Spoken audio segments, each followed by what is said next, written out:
I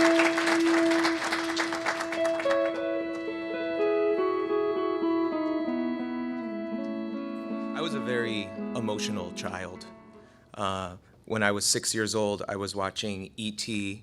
with my parents, and when Elliot and E.T. are in E.T.'s house and they're in the bed and they're both dying and it's getting super sad, and then they get to the park and E.T.'s there and Elliot's there and he says goodbye to E.T., I just like broke down hysterically crying and ran into my room. I had a bunk bed in the basement, buried my head into the pillow, and I cried for like an hour and a half. And my parents came up to me and they wanted to talk to me about it. They said, "Are you okay?" And I said, "I'm fine. There's nothing wrong with me." Around that same time, I found out that my great-grandmother, when she was 21 years old, sent her 2-year-old, her 4-year-old, and her 6-year-old to the movies. And when they came back, she had put her head in the oven and taken her own life. And the 2-year-old, my grandmother, she was diagnosed with bipolar disorder in the 50s. And you can only imagine what it was like to be a woman in the 50s at a time when they had no idea how to remotely handle that disease. So throughout my childhood in elementary school, middle school, high school, I was always having these crazy emotional outbreaks and anger outbreaks, but I would say, "I'm fine, there's nothing wrong with me, there's nothing wrong with me," and in my head, like, I am not like them. So by the time I was 18 years old, I was very good at having nothing wrong with me. I went to New York City, and my first day of college was September 11th, 2001 at NYU.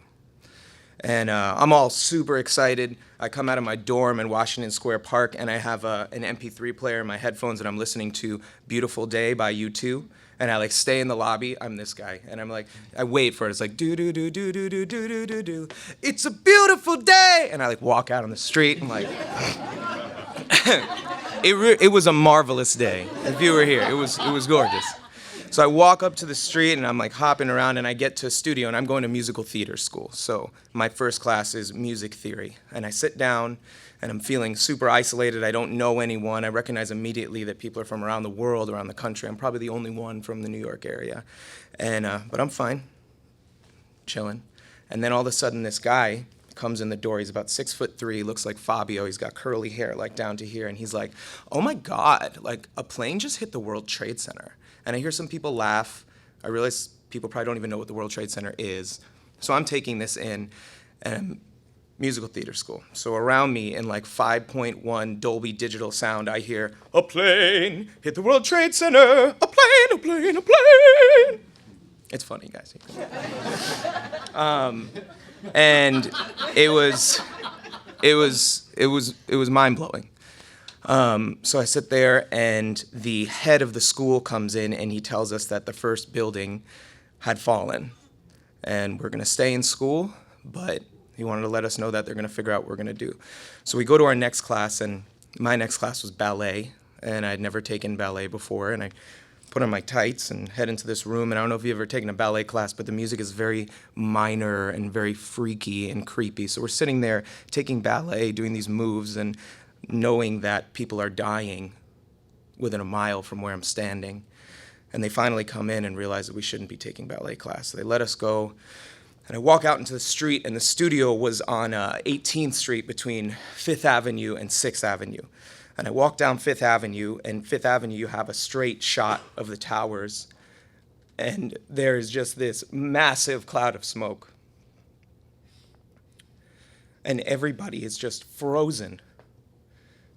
New York City, everybody's just frozen. It's like time was elastic in that moment.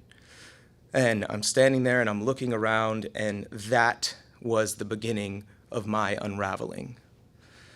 The next 2 years were pretty much a blur, but I remember when I drank until I blacked out. When I ate until I was so full and so sick that I had to throw up. And when I was around ledges, I had to back up because I would think about jumping. If I was around knives, I would think about cutting myself. I just isolated myself. And my apartment became this place with clothes strewn everywhere and guitars strewn everywhere. My sink had dishes and plates and cups that had been there for 2 or 3 months. There's just like bugs coming out of the sink. And I'm lying on my bed, and I'm sitting there, and I'm looking around at my apartment, and this light comes through my window and shines like right here. And I say to myself, I have a choice. I can live or I can die. And I pick up the phone and I call my mom and I say, Mom, I'm not okay. Something's wrong. And I immediately started treatment. And it wasn't easy. It's never easy. And there were times when I really thought that I would just not be able to do it. But there was this one day when I came out of therapy, and my therapy was on Gay Street in the West Village. It's this gorgeous street with cobblestones, and there's vines and roses, and I walked out and it looked just like it did the morning of 9/11. And again, time slowed down, and I'm standing there and like touching the vines and looking at the roses, and I think to myself, as long as I'm willing to accept and admit that sometimes there is something wrong, there will always be another beautiful day.